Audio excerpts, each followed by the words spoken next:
Hello नमस्कार दोस्तों, आप सभी का एक बार फिर से स्वागत है जेड क्लास एकेडमी में। दोस्तों आज हम देखने वाले हैं राजनीति विज्ञान के टॉप 50 एमसीक्यू जो आपकी परीक्षा में बहुत ही महत्वपूर्ण साबित होंगे, क्योंकि जो परीक्षाएं चल रही हैं वर्तमान परीक्षाओं में, अगर आप जीएस से रिलेटेड पोर्शन को हल करते हैं तो उसमें संविधान या राजनीति विज्ञान के पेपर प्रश्न आते रहते हैं और आते ही हैं। तो वीडियो को बिना स्किप किए दोस्तों लास्ट तक ज़रूर देखना। हम वन लाइनर एमसीक्यू आज सॉल्व करेंगे। तो अभी तक आपने चैनल को सब्सक्राइब नहीं किया और आप न्यू हैं तो चैनल को सब्सक्राइब कर लेना और वीडियो को दोस्तों के साथ ज़्यादा से ज़्यादा शेयर करना। चलिए हम बिना किसी टाइम वेस्ट के स्टार्ट करते हैं। दोस्तों आज का प्रश्न है भारतीय संविधान को कब लागू किया गया था। दोस्तों भारतीय संविधान को 26 जनवरी 1950 को लागू किया गया था। दूसरा प्रश्न, भारतीय संविधान को कब अपनाया गया था। दोस्तों भारतीय संविधान को 26 नवंबर 1949 को अपनाया गया था। तीसरा प्रश्न, भारतीय संविधान को तैयार करने में कितने दिन का समय लगा था। दोस्तों 2 साल 11 महीने 18 दिन का समय लगा था भारतीय संविधान को तैयार करने में। संविधान सभा के अध्यक्ष कौन थे। दोस्तों संविधान सभा के अध्यक्ष डॉक्टर राजेंद्र प्रसाद थे जो स्थायी अध्यक्ष थे, और अस्थायी अध्यक्ष डॉक्टर सच्चिदानंद सिन्हा थे। पांचवा प्रश्न, भारतीय संविधान के निर्माता कौन माने जाते हैं। दोस्तों भारतीय संविधान के निर्माता डॉक्टर भीमराव अंबेडकर को माना जाता है। छठा प्रश्न, भारतीय संविधान कितने भागों में विभाजित है। दोस्तों भारतीय संविधान 25 भागों में विभाजित है और 22 भाग जब संविधान बना था तब थे। सातवां प्रश्न, भारतीय संविधान में मूल रूप से कितनी अनुसूचियां हैं। दोस्तों भारतीय संविधान में मूल रूप से 8 अनुसूचियां हैं। आठवां प्रश्न, भारतीय संविधान में वर्तमान में कितनी अनुसूचियां। दोस्तों मूल संविधान में 8 अनुसूचियां थी, वर्तमान में 12 अनुसूचियां हैं। इसके बाद नौवां प्रश्न, संविधान का कौन सा अनुच्छेद भारत को धर्मनिरपेक्ष राष्ट्र घोषित करता है। दोस्तों अनुच्छेद 25 से 28 के बीच भारत को धर्मनिरपेक्ष राष्ट्र घोषित करता है संविधान के यह अनुच्छेद। 10वां प्रश्न, संविधान में मौलिक अधिकारों की संकल्पना किस देश से ली गई थी। दोस्तों मौलिक अधिकारों को अमेरिका से लिया गया है। 11वां प्रश्न, भारत का संविधान विश्व का सबसे बड़ा लिखित संविधान है या नहीं है। तो दोस्तों भारत का संविधान विश्व का सबसे बड़ा लिखित संविधान है, इसके लिए हाँ होगा।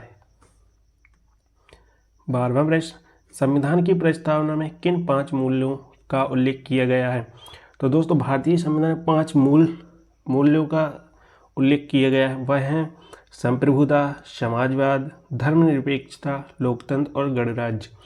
इसके बाद देखते हैं हम 13वां प्रश्न, संविधान में संघीय व्यवस्था की संकल्पना किस देश से ली गई है।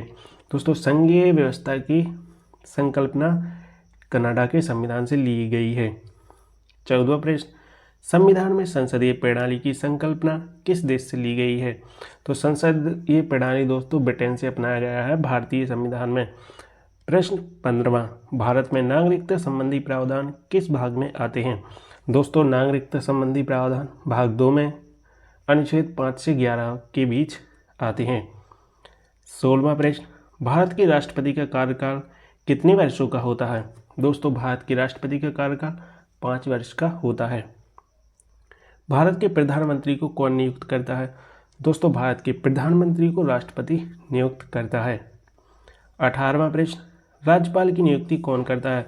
दोस्तों राज्यपाल की नियुक्ति भी राष्ट्रपति करता है। किसी भी राज्य का राज्यपाल हो उसकी नियुक्ति राष्ट्रपति करता है। 19वां प्रश्न, लोकसभा के सदस्यों का कार्यकाल कितने वर्षों का होता है। दोस्तों लोकसभा के सदस्यों का कार्यकाल 5 वर्ष का होता है। 20वां प्रश्न, राज्यसभा में कुल कितने सदस्य होते हैं। दोस्तों राज्यसभा में 250 सदस्य होते हैं, वर्तमान में 245 सदस्य हैं। 21वां प्रश्न, राज्यसभा के कितने सदस्य राष्ट्रपति द्वारा मनोनीत किए जाते हैं। दोस्तों राज्यसभा में राष्ट्रपति द्वारा 12 सदस्य मनोनीत किए जाते हैं। 22वां प्रश्न, लोकसभा के कितने सदस्य होते हैं। दोस्तों वर्तमान में 543 सदस्य हैं, लोकसभा के 552 सदस्य होते हैं। दोस्तों आप हमारे चैनल जेड क्लास एकेडमी पे नए हो तो चैनल को सब्सक्राइब जरूर कर लेना। नेक्स्ट क्वेश्चन 23वां प्रश्न, राज्यसभा का स्थायी अध्यक्ष कौन होता है। दोस्तों राज्यसभा का स्थायी अध्यक्ष उपराष्ट्रपति होता है और सभापति भी उपराष्ट्रपति कहलाता है। भारत के पहले राष्ट्रपति कौन थे? दोस्तों भारत के पहले राष्ट्रपति डॉक्टर राजेंद्र प्रसाद हैं। और दोस्तों वर्तमान भारत के राष्ट्रपति द्रौपदी मुर्मू हैं, जो एक महिला हैं। 25वां प्रश्न, भारत के पहले उपराष्ट्रपति कौन थे? दोस्तों डॉक्टर सर्वपल्ली राधाकृष्णन भारत के पहले उपराष्ट्रपति थे। 26वां प्रश्न, भारत के पहले प्रधानमंत्री कौन थे? दोस्तों भारत के पहले प्रधानमंत्री पंडित जवाहरलाल नेहरू थे। 27वां प्रश्न, राज्यपाल किसके प्रति उत्तरदायी होता है? तो राज्यपाल दोस्तों राष्ट्रपति के प्रति उत्तरदायी होता है। 28वां प्रश्न, प्रधानमंत्री का पद किस देश की राजनीतिक प्रणाली से लिया गया है? दोस्तों प्रधानमंत्री का पद ब्रिटेन की राजनीतिक प्रणाली से लिया गया है। 29वां प्रश्न, भारत में राष्ट्रपति शासन किस अनुच्छेद के तहत लगाया जाता है? तो इसका राइट आंसर होगा 356। भारत में राष्ट्रपति शासन अनुच्छेद 356 द्वारा लगाया जाता है। किस अनुच्छेद के तहत राष्ट्रपति को आपातकाल लगाने की शक्ति प्राप्त है? तो अनुच्छेद 252 के तहत राष्ट्रपति आपातकाल की शक्ति का प्रयोग कर सकता है। प्रश्न 31, 31वां प्रश्न, भारत का सर्वोच्च न्यायालय किस शहर में स्थित है? दोस्तों नई दिल्ली में भारत का सर्वोच्च न्यायालय स्थित है। 32वां प्रश्न, भारत के मुख्य न्यायाधीश की नियुक्ति कौन करता है? दोस्तों भारत के मुख्य न्यायाधीश की नियुक्ति राष्ट्रपति महोदय करते हैं।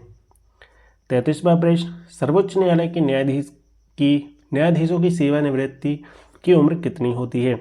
दोस्तों सर्वोच्च न्यायालय के न्यायाधीशों की सेवानिवृत्ति 65 वर्ष होती है। 34वां प्रश्न, उच्च न्यायालय के न्यायाधीशों की सेवानिवृत्ति यानी उन्हें कब रिटायर्ड किया जाता है? तो वो 62 वर्ष में किया जाता है और उच्च न्यायालय के 65 वर्ष में। तो अभी आपको वीडियो पसंद आया हो तो दोस्तों वीडियो को लाइक ज़रूर कर देना और दोस्तों के साथ वीडियो को ज़्यादा से ज़्यादा शेयर कर देना। 35वां प्रश्न, भारत के पहले मुख्य न्यायाधीश कौन थे? तो न्यायमूर्ति हरिलाल जे कानिया थे भारत के पहले मुख्य न्यायाधीश।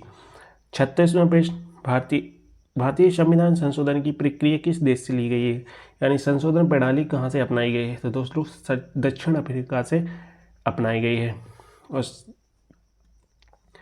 37वां प्रश्न, अब तक भारतीय संविधान में कितने संशोधन किए जा चुके हैं?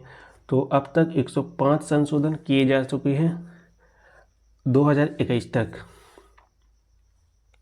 38वां प्रश्न, भारतीय संविधान का पहला संशोधन कब हुआ था? भारतीय संविधान का पहला संशोधन दोस्तों 1951 में किया गया था।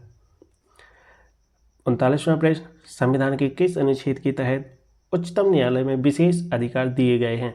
दोस्तों अनुच्छेद 32 के तहत विशेष अधिकार दिए गए हैं। जिसके बाद 40वां प्रश्न, किस अनुच्छेद में समानता का अधिकार दिया गया है? दोस्तों भारतीय संविधान में अनुच्छेद 14 में समानता का अधिकार दिया गया है। 41वां प्रश्न, भारतीय संविधान में कितने मौलिक अधिकार दिए गए हैं? दोस्तों वर्तमान में 6 मौलिक अधिकार हैं, मूल रूप से 7 थे। एक मौलिक अधिकार को हटा दिया गया है जो संपत्ति का अधिकार था। 42वां प्रश्न, संविधान के अनुच्छेद 21A किससे संबंधित है? निःशुल्क और अनिवार्य शिक्षा से संबंधित है दोस्तों। 43वां प्रश्न, संविधान के किस भाग में नीति निर्देशक तत्वों का उल्लेख है? तो दोस्तों भाग 4 में संविधान के नीति निर्देशक तत्वों का उल्लेख है। 44वां प्रश्न, अल्पसंख्यकों को संरक्षण किस अनुच्छेद में दिया गया है? दोस्तों अल्पसंख्यक वर्गों को अनुच्छेद 29 और 30 में संरक्षण दिया गया है। 45वां प्रश्न, किस अनुच्छेद के तहत भारतीय नागरिकों को अभिव्यक्ति की स्वतंत्रता दी गई है? तो अनुच्छेद 19 के तहत दोस्तों अभिव्यक्ति की स्वतंत्रता दी गई है। 46वां प्रश्न, कौन सा मौलिक अधिकार 44वें संविधान संशोधन द्वारा समाप्त कर दिया गया था? 44वें संविधान संशोधन द्वारा दोस्तों संपत्ति के अधिकार को समाप्त कर दिया गया था, जो अनुच्छेद 31A में जोड़ा गया, जो अनुच्छेद 31A में था। 47वां प्रश्न, भारत के संविधान में सामाजिक न्याय की अवधारणा किससे ली गई है? दोस्तों आयरलैंड के संविधान से भारतीय संविधान में सामाजिक न्याय की अवधारणा ली गई है। 48वां प्रश्न, संविधान में न्यायिक पुनरावलोकन की संकल्पना किस देश से ली गई है? दोस्तों न्यायिक पुनरावलोकन की संकल्पना या न्यायिक पुनरावलोकन अमेरिका के संविधान से ग्रहण किया गया है? 49वां प्रश्न, संविधान में स्वतंत्रता, समानता और बंधुत्व की संकल्पना किस देश से ली गई है? दोस्तों फ्रांस से ली गई है। संविधान के किस अनुच्छेद में राष्ट्रपति को क्षमा करने की शक्ति दी गई है? दोस्तों इसका उल्लेख अनुच्छेद 72 में किया गया है, 72। दोस्तों आज के टॉप 50 क्वेश्चन हमने हल कर लिए, और आप चैनल पर नए हो तो चैनल को सब्सक्राइब जरूर करना दोस्तों। और जेड क्लास अकेडमी पर मैं ऐसे ही लेक्चर सीरीज लाता रहता हूँ, विकल्प के रूप में, MCQ के रूप में। तो आप किसी भी परीक्षाएं बैठने जा रहे हों और उसमें जनरल स्टडी से रिलेटेड क्वेश्चन आते हों, किसी भी सब्जेक्ट से आते हों दोस्तों, तो आप इस चैनल को ज़रूर से सब्सक्राइब कर लेना, क्योंकि मैं ऐसे ही MCQs लाता रहता हूं। दोस्तों आपने 50 प्रश्न हल किए, अगर आपके एग्ज़ाम में 2 ही प्रश्न आ गए तो बहुत हो सकता है आपके लिए, क्योंकि पॉइंट से सिलेक्शन रुक जाता है दोस्तों। तो आपके लिए एक एक नंबर बहुत मायने रखता है किसी भी गवर्नमेंट एग्ज़ाम के लिए। तो दोस्तों चैनल को सब्सक्राइब तो करना ही है, और कमेंट में मुझे अपनी राय बताई है, और वीडियो को ज़्यादा से ज़्यादा दोस्तों के साथ शेयर कर देना। मिलते हैं नेक्स्ट वीडियो में, तब तक के लिए जय हिंद, वंदे मातरम।